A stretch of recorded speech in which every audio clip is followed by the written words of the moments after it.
রিয়াবুল ইসলাম, আপনি লিখেছেন 31 December 31st night বিষয়ে যদি কিছু বলতেন। খুবই গুরুত্বপূর্ণ একটি জিজ্ঞাসা। দেখুন, 31st নাইট এটি উদযাপন করা, এটা শুধুমাত্র বিজাতীয় বা ভিন্ন ধর্মের মানুষের সংস্কৃতি নয়, বরং এর সাথে ধর্মীয় বিশ্বাসের সম্পর্ক আছে। এই জাতীয় আপনার বছরের প্রথম দিবসকে বা প্রথম দিবসের মুহূর্তকে উদযাপন করা অগ্নিপূজক এবং তারা ছাড়া ওরা বিভিন্ন ভিন্ন ধর্মের মুশরিকদের কাছ থেকে এসেছে এবং সেটা বিভিন্ন কল্যাণের আশায় ছিল এবং সেখানে অনেক অপরাধ অন্যায় কাজ করা হতো। আজও 31st নাইটে প্রথমত এটার যে থিওরিটা, এটার যে কালচারটাই আপনার অন্যায় বিশ্বাসের জায়গা থেকে এসেছে। একজন মুসলমান সেটা ধারণ করতে পারেন না। দ্বিতীয়ত এখানে যে কাজগুলো হয়ে থাকে, অপচয়, অশ্লীলতা, হারামের ছড়াছড়ি এবং আপনার লাগামহীন ভোগের উন্মাদনা, এর সবগুলো বিষয় কোরআন এবং হাদিসের সকল নির্দেশনার পরিপন্থী। কোনো মুসলমান এগুলোর সাথে সম্পৃক্ত হতে পারেন না। আমাদের ভাই বললেন যে ভ্যালেন্টাইন ডে অথবা আপনার ওই বৈশাখ মাসে অথবা নতুন বছর এক শ্রেণীর লোকেরা মনে করে জানুয়ারিকে, অথচ এই নতুন বছর না, নতুন বছর আমাদের মুহররম। আরেকটি কথা এখানে বলে দিই যে নতুন বছর আমাদের মুহররম হলেও কেউ যদি মুহররমে মনে করে যেহেতু আমাদের নতুন সাল শুরু হচ্ছে সুতরাং এতে আমরা কিছু কাজ করব, তবু বিদআত।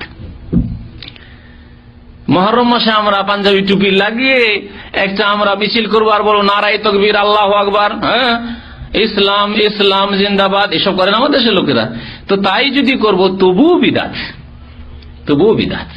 তাহলে যদি আল্লাহ যেই মাসকে পছন্দ করেছেন, যেই বছরকে পছন্দ করেছেন, যার সাথে ইসলামী ইতিহাস জড়িত, হিজরি 1429 হিজরি তা শুরু হবে, তখন যদি আমরা কিছু অনুষ্ঠান করি তার নাম যদি বিদআত হয়, তাহলে কাফের বিজাতিদের যে আপনার যে সালগুলি রয়েছে সে বাংলায় সালই হোক, আমরা বাঙালি হিসাবে কেউ ব্যথা পাবেন না, এটি ব্যথা পাওয়ার নাই।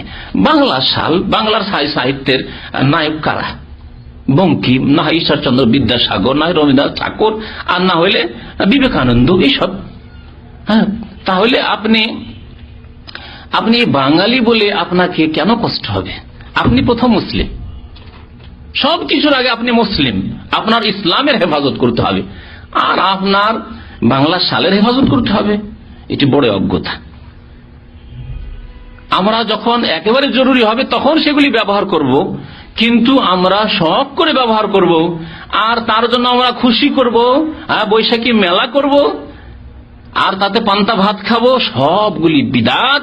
এবং মনে রাখুন, জানুয়ারিতেই করুন আর বৈশাখ মাসেই করুন, অন্য কোনো মাসেই করুন, এগুলি হচ্ছে কাফেরদের অন্ধ অনুকরণ, যাদের সম্পর্কে হাদিস এর আগে বলেছে আমার বক্তব্য, মান তাশাব্বাহা বিকওমিন ফাহুয়া মিনহুম। যেই জাতি অন্য কোন বিজাতির অনুসরণ করবে তাদের দলভুক্ত হবে, তাদের সাথে কিয়ামতে উঠবে।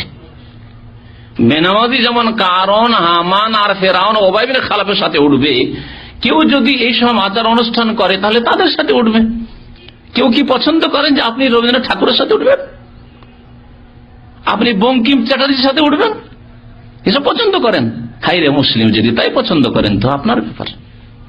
বহু পাপ তাতে হচ্ছে। তার মধ্যে প্রথম কথা, এই অনুষ্ঠানই বিদআত। যদি ছেলেরা আলাদা করে, মেয়েরাও আলাদা করে, সৌদি আরবের মতো পরিবেশ রয়েছে। আর এখানে বৈশাখী মেলা এক শ্রেণীর লোকেরা গত বছরে করলো, তার আগে একবার তাড়া খেলো হাইয়ার লোকেরা, পুলিশরা তাড়াও দিল, তাদেরকে ধরলো এইসব বাঙালিরা এই বৈশাখী মেলা করতে গিয়ে। তো এসব এখানেও চেষ্টা করে এরা পাপ করার, মানে দেশকে তো নাপাক করেছেই, কিন্তু এই দেশটাকেও নাপাক করার চেষ্টা করে ফাসিক লোকেরা। কথা হচ্ছে যেখানে করুক না কেন, যদি ছেলে মেয়েদের আলাদা আলাদা করে তবুও বিদআত। আর যদি ছেলে মেয়েরা পুরুষ মহিলা সব একসাথে করে তাহলে পাপের উপর আরো পাপ বেড়ে যায়, এসব জায়েজ নয়। আমরা আজকে আবার অপর দিক থেকে যে মাসটি অতিক্রম করে যাচ্ছি, বিদায়ের দিকে যাচ্ছি, সেটি হচ্ছে ইংরেজি সাল অনুযায়ী এই মাসটি হচ্ছে ডিসেম্বর মাস। ডিসেম্বর মাসের আজকে হলো 26 তারিখ। অতি আফসোসের সাথে বলতে হয়, আজকে আমরা যারা রাসূলের অনুসারী বলে দাবি করি, যারা আজকে আমরা ইসলামের অনুসারী বলে দাবি করি, ডিসেম্বরের 31 তারিখ শেষ হলেই সেই রাতটিকে স্বাগতম জানানোর জন্য, নতুন বর্ষকে স্বাগতম জানানোর জন্য, সেই সূর্য পূজারীদের মতো সূর্য পূজার জন্য আমরাও আজকে দেখবেন 31-এর পরেই 1 জানুয়ারির রাতকে কিভাবে স্বাগতম করার জন্য, স্বাগতম জানানোর জন্য এই মুসলিম নামধারী মুসলিম পরিচয় দিয়ে সূর্য পূজারীদের মতো তারাও সেই পূজায় লিপ্ত হয়ে যায়, বলার অপেক্ষা রাখে না। সুতরাং আপনি মুসলিম, আপনি যদি সত্যি রাসূল সাল্লাল্লাহু আলাইহি সাল্লামের অনুসারী হয়ে থাকেন, সত্যি যদি আপনি ইসলামের অনুসারী হয়ে থাকেন, তাহলে সেই খ্রিস্টানদের অনুসরণ করে ইংরেজি নববর্ষ আপনি অনুসরণ করবেন, উদযাপন করবেন। আপনি মুসলিমের জন্য কখনো এটি হালাল নয়, কখনো এটি আপনার জন্য বৈধ নয়। এটি আপনার, যদি আপনি জান্নাতে যেতে চান, আপনার জন্য এই কাজটি কখনো উচিত নয়। আপনি যদি জাহান্নামে যেতে চান খ্রিস্টানদের মতো, সূর্য পূজারীদের মতো, অমুসলিমদের মতো, তাহলে আপনি তাদের অনুসরণ করে এই 31st নাইট এই উদযাপন করতে পারেন। ইংরেজি নববর্ষকে নিয়ে যা কিছু উদযাপন করা দরকার সেগুলি আপনি করতে পারেন, যদি আপনার পথটিকে জাহান্নামের পথ হিসাবে আপনি নিশ্চিত করতে চান। সুতরাং কোন মুসলিমের জন্য কখনো হালাল নয় খ্রিস্টানদের অনুসরণ করে ইংরেজি নববর্ষ পালন করা, কোন মুসলিমের জন্য হালাল নয় মুশরিকদের অনুসরণ করে বাংলা নববর্ষ পালন করা। কারণ আমরা জানি সকলেই কয়েক মাস 2 মাস আগেই হিজরি নববর্ষ অতীত হয়ে গেছে, কিন্তু কোন মুসলিম পৃথিবীর কোথাও হিজরি নববর্ষ উদযাপন করেনি, হিজরি নববর্ষ পালন করেনি। এটাই প্রমাণ করে দেয় যে ইসলামে নববর্ষ পালন করার কোনো বিধান নেই। অতএব সামনে আসছে 1 জানুয়ারি বা সামনে আসছে 2015 নতুন বর্ষকে আপনি উদযাপন করতে গিয়ে খ্রিস্টানদের সেই সমস্ত কর্মকাণ্ডে জড়িত হবেন, সেই কর্মকাণ্ড আপনি উদযাপন করবেন। আপনি যদি সত্যি মুসলিম হয়ে থাকেন, আপনার জন্য কখনো এটি হালাল নয়, কখনো এটি হারাম, কখনো এটি বৈধ নয়। আপনি যেই দলের দাবি করে থাকেন, আপনি যেই মতের এই দাবি করে থাকেন, আপনি যদি নিজেকে মুসলিম বলে দাবি করে থাকেন, তাহলে এটি আপনার জন্য অবশ্যই হারাম। সেই দিনকে কেন্দ্র করে কোথাও ফুল দেওয়াও আপনার জন্য হারাম, সেই দিনকে কেন্দ্র করে কোথাও নাটক করাও আপনার জন্য হারাম, কোথাও গান বাজনার আয়োজন করাও হারাম। বিশেষ করে আমরা সকল মুসলিম উম্মাকে জানিয়ে দিতে চাই, স্পষ্ট করে ঘোষণা দিতে চাই, যারা আজকে আমার সামনেও সমবেত রয়েছেন, পর্দার আড়ালের মা বোনেরাও রয়েছেন, নতুন দিন হিসাবে, নতুন বর্ষের নতুন রাত হিসাবে আপনার ঘরে গান বাজনা হবে, আপনার ঘরে খাওয়া দাওয়ার আয়োজন হবে, বা বিশেষ করে বিভিন্ন গলিতে, বিভিন্ন মহল্লায় যুবশ্রেণীরা তারাও সেই বাতিল সমাজের অনুসরণ করে গান বাজনার আয়োজন করবে। আর আপনি আপনার চোখের সামনে এটা হতে দিবেন, চোখের সামনে এটা করতে দিবেন, আপনি বোবার মতো মুখ বন্ধ করে রাখবেন, তাহলে আপনিও মুসলিমের পরিচয় দিতে পারছেন না। বরং মুসলিম হিসাবে আপনার সাধ্য সামর্থ্য অনুযায়ী আপনার ছেলে ও মেয়েকে এই নববর্ষ পালন থেকে অবশ্যই বিরত রাখতে হবে। আপনি বিরত থাকবেন, আপনার ছেলে মেয়েকে বিরত রাখবেন। আপনার প্রতিবেশী কেউ যদি এই ধরনের খ্রিস্টানদের অনুসরণ করে এই কর্মকাণ্ডে জড়িত হয়, তাহলে তাদেরকেও অবশ্যই সাধ্য সামর্থ্য অনুযায়ী আপনাকে বিরত রাখতেই হবে।